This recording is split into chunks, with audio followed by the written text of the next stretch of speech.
Giancarlo Esposito. Back to news. Giancarlo Esposito, of course, Moff Gideon, who we last saw in the clutches of the good guys, the clutches of the New Republic at the end of Mandalorian Season 2, showed up on Jimmy Fallon, The Tonight Show.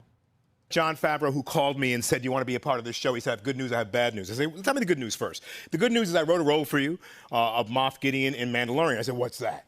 He said, it's a Star Wars. It's a new Star Wars show that I'm doing. I said, okay, great. He said, what's the bad news? The bad news is that all the money is going into the volume. And he started talking technically and talking about the story and all these good things. And I said to him, John, I want to work with people I like.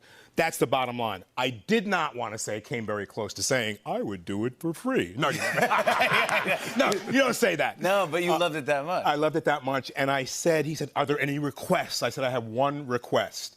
Please, I must have a cape. And he said, done deal. Wow. And that just, was you. It was me. It sold me on everything that I could have a cape. Because, you know, this show allowed me to feel like a kid again. You know, it made me dream again. It made me be in wonder again. It made me feel like I could go any place in the universe and carry my dreams, my hopes, and my imagination with me. Shades of Billy D. I was just going to say, didn't Billy D also suggest that his character have a cape? Or was he just happy that he did? Because he does mention the cape. And then, of course, what so often happens these days in Star Wars, it becomes a thing. It becomes a meme. Right.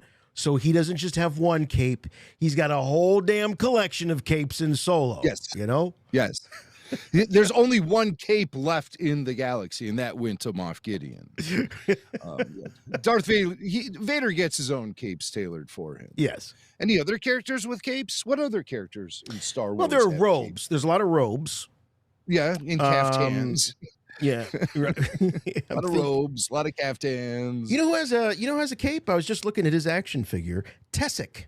Squid Face from Jabba's Palace. He's got a nice cape. Squid has a cape. He does. Wow. He's got a skirt and a cape. Wow. Yeah. He's ready for Saturday night, apparently. Look out, here comes Tessic. He's hitting the town. Leia occasionally would wear a cape. Who? Leia. She wore a cape in Empire Strikes Back on Bespin when she was that a cape? That was more like a sort of a robe type of thing. I don't think that was really. I'm thinking action figures now. I'm like, who had the comes plastic around the cape? She had top and goes out the back. You know, obviously, Vader. Yeah, right. I don't want to get into expanded universe because capes were everywhere there. Screen.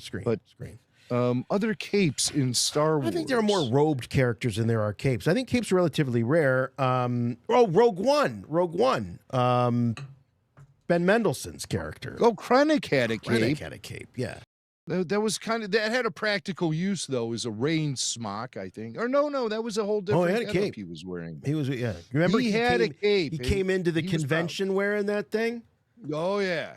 He had a cape and he was proud of that cape. And then some of these Imperials have capes too, because remember when Kenobi dressed undercover, again, going back to the Inquisitor's headquarters, and he was smuggling little Leia out of there. She hid under his cape. And that was one of the low moments. But you know, those are like aren't those little shorty capes that you see the officers in? Now, Mendelsohn, Krennic, he had a big long cape. But those are the ones that I think they seem like almost like more like rain protection or something. They're like, I feel like they're shorty capes. Yeah, kind of, I guess. You see some of that in Andor as well. Yeah. On Ferrix. Right. Boba Fett had a half cape. Right. Mandalorian has a full cape. He wears a cape. He does wear a cape. When he doesn't have that jetpack backpack on, he's fully caped. What does he do with the cape when he puts the jetpack on, though? Does it like fold up into one of those compartments on his belt or something? Yeah, or it just goes off to the side, kind of like maybe it goes off to the side, yeah. But you'd think that cape would be a fire hazard, hanging down next to those jets. Right, yeah. So I think he probably just removes the cape. I'm going to watch real closely. That's what I next would do. time. Real closely. Yeah. But capes in Star Wars, Alex, for 200. But that's about as far as I go, just like riffing off the top of my head. Right. We got to get Kevin Lyle, who's the trivia master. He hosts a lot of trivia contests at various pop culture and Star Wars conventions. He's got to add a category: Star Wars capes. I like that. Star Wars capes. Yeah. Can you riff on Star Wars capes for 10 minutes like me and Swank just did? But the Hasbro, the old Kenner figures are kind of misleading, because if they had a cloak of any kind or any kind of drapery, they just put a vinyl cape on them.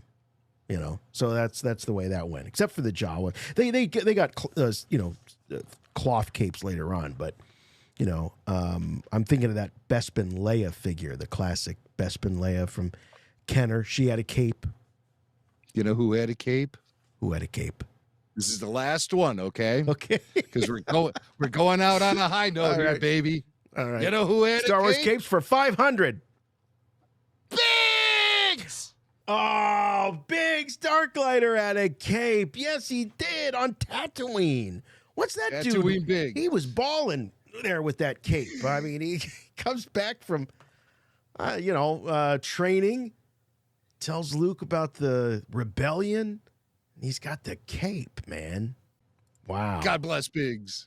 Yeah. Comes through with the cape. Next week, Mac will have the action figure ready to show. We'll have all the capes represented. All the caped action in figures. the studio. Yes.